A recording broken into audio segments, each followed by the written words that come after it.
As a word of warning, this episode is me rambling on for about 12 minutes about a project that I'll probably never finish. So, take that into consideration.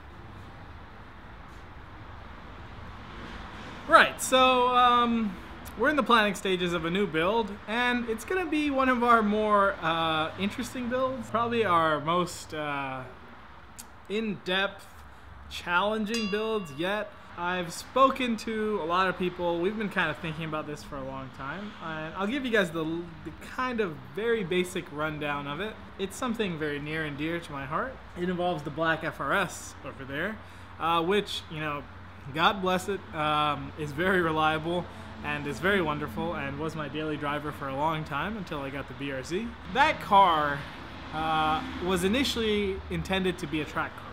And track car meaning like grip racing, and like for competitive events and stuff like that. In main plan was to get into Spec 86 or Spec 86 and, you know, race it. And that still is a future plan of mine, but maybe not with this particular chassis. Basically, the plan is this.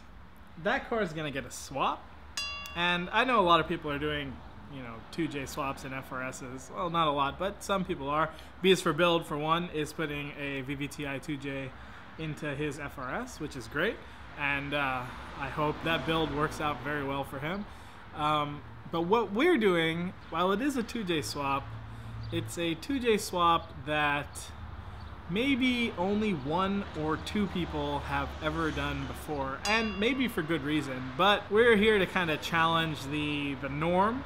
And I'll be the first to say this, the 2J community, I mean the Supra community in general, they're very traditional, for lack of a better term. For the longest time, you had to do your Supra this way. It was a USDM 2J, and it was like low compression, this, that, and like some big old turbo. That was great, you know, it worked very well. And then as time went on, we got access to better fuels like 85 and stuff like that. Higher compression builds started coming into play. The VVTi 2J has been out, or, you know, had been out for a very long time, but it wasn't really widespread or adopted in a, you know, kind of a widespread way until probably very recently, maybe 2010, 2011, when people started doing 2J VVTi heads and realizing that, oh, VVTi can be used to make a lot of power. And that was in part due to ECUs, aftermarket, you know, standalone ECUs at the time, just not having the capabilities to do so. And then once they did, because I mean, cars nowadays come with quad VVTi. There are computers that can control, you know, 4 variable cams, and now there's computers that can control multiple injectors because of direct injection. So like a lot of BMWs, you know, the Toyotas and stuff, they're port injected and direct injected, and they use a crazy blend to kind of, you know, maximize efficiency. And as such, like, because of the atomization of direct injection, they're running crazy compression ratios. BRZs, for one, run 12.5 to 1 compression, static compression. You know, that's really high. But the beauty of static compression is that the higher static compression you have, the less boost you have to add to reach a certain effective compression. And the effective compression is basically how much compression is in your cylinder, you know, at the time of ignition or whatever. So basically, if you have a car like a BRZ that runs 12.5 to 1 compression, you have the ability to make a lot of power with relatively low boost. That's why you see these cars making pretty decent gains on, you know, 6 to 7 pounds. Of course, the other caveat is, like, once you put in 15 pounds of boost, like, the effective compression is very high, and if your motor's not strong enough, then you'll throw a rod at the side. Anyways, the build we're planning kind of has some roots in history of the 2JZ motor. A lot of people know that obviously there's the 1JZ, there's the 2JZ, and there's the GE and GTE versions, and then there's the VVTi versions. What a lot of people don't know is that Toyota, for a relatively short amount of time, it was actually a little while, it was almost 8 years, they produced what are called the FSE motors in both 1J and 2J form.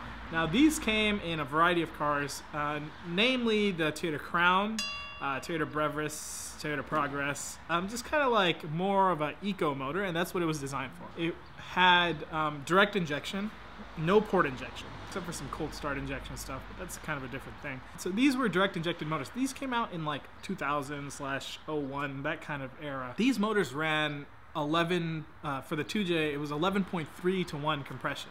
In 01, it was direct injected. Now, granted, this is a completely different type of direct injection. Not completely, but fairly different from what you see in an FRS or BRZ. That uses what's called a swirl type direct injector, and it kind of relies on the intake charge being kind of swirled in the intake port, because the intake port is actually like a helical design.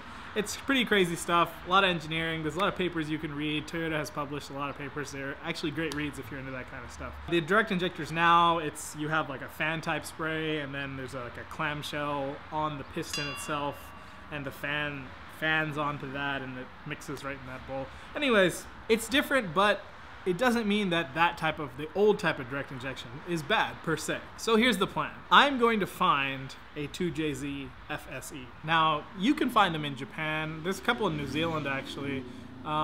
There's a lot of them in Russia, I guess because they got the crown in that particular form. And I'm going to bring it to the States. I'm going to get one imported, and I'm going to bring it here. And then I'm going to start a teardown. I might buy a half cut, but we'll see. Depends on the money. Some smart people told me I should buy a half cut and have it in kind of a semi-running form, so I can capture data off the direct injection system, namely Turbo Yoda.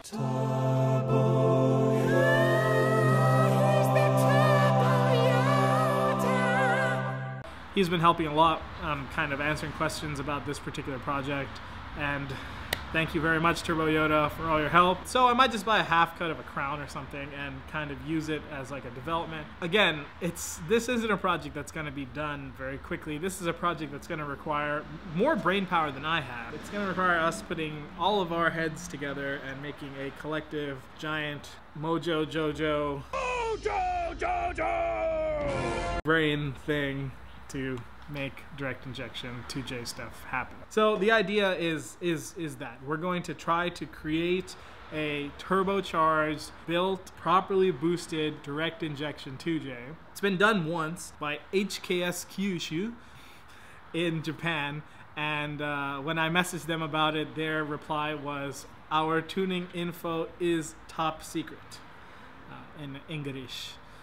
So, you know, whatever, no worries. I'm sure it's very important that you keep a secret about a 2-decade-old motor that was turbocharged once. No matter. What they did is probably old school with some wacky SAFC piggyback controller and stuff like that. I don't really care about any of that. We're going to make it run properly with a standalone. Which one, I'm not totally sure yet. I'm leaning towards a Motec because of their integration with the FRS BRZ CAN bus system. I want to make this a proper car. I don't want every light on the dash to be open or on. I don't want to have to run a race pack in lieu of a regular dash. I want things to work. I want central locking. I want the car to start, you know, properly. If I want to build a shell and put a motor in it, well, I already did that. That's what this Mini is. The Mini has nothing left of the original car. So basically that's the plan. It's a bit of a long way away. It's gonna take a lot of planning, but I figured I'll let you guys know. If anybody wants to kind of be part of this project, as far as people who have something to contribute, I'm all game. Sponsors, hit me up. This project is happening. With sponsors or without. Pure Automotive and like Obsidian Motorsports, like those guys who worked on the FRS BRZ 2J swap platform. Love to get in touch with you guys and kind of just touch base about the Motec integration and stuff like that. And figuring out with Motec what kind of ECU I need to be able to run 12 injectors, especially with 6 of them being direct injection. And then, of course, 6 sequential direct fire coils. We're gonna have to sort out, you know, custom pistons and rods. I'm assuming the crank and rods are supposedly the same as the GE model. We'll see. We're gonna have to tear apart that motor and kind of document everything. But that's what I'm doing. Even if this entire plan fails, my idea is that at least I'll be able to document a 2JZ FSE, which there is very little documentation of. Especially in English, on the internet. There's nobody that's done anything to these motors, not even out of curiosity, and I guess I understand why. It's going to be expensive and potentially a waste of time and money, but in my opinion, if you're learning something, it's not a waste. So I'm going to document this whole 2JZ FSE extravaganza. But yeah, so that's the plan. A direct injected 2J into an FRS. which was originally direct injected with a box remote. That's about it. I guess I'll get started working on the Mini. I hate wiring. It's not fun. I like putting on turbos. I have a turbo sitting over there. It won't fit on this car. What would a 1.8, a B18 with a 76mm turbo look like? Actually, that's already been done, probably numerous times.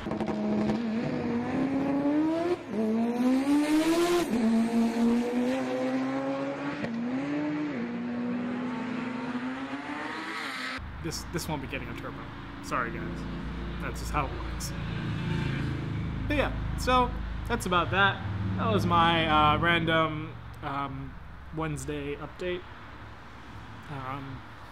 Also, as I mentioned earlier, we're going to be out of country for a while, so probably won't be able to do much in the way of videography or releasing any videos. So this update is kind of like last one, unless I get a mini episode done, which is... See, I told you guys it was just rambling. Anyways, I forgot to film an outro, so thanks for watching, guys. Means a lot that you guys are watching, and I always appreciate the comments. If anybody has any questions or recommendations for the build, leave a comment or get in touch with me through our email, which you can find on the channel page. Hopefully next time you're watching though, the Supra will be at wide open throttle, making ridiculous power.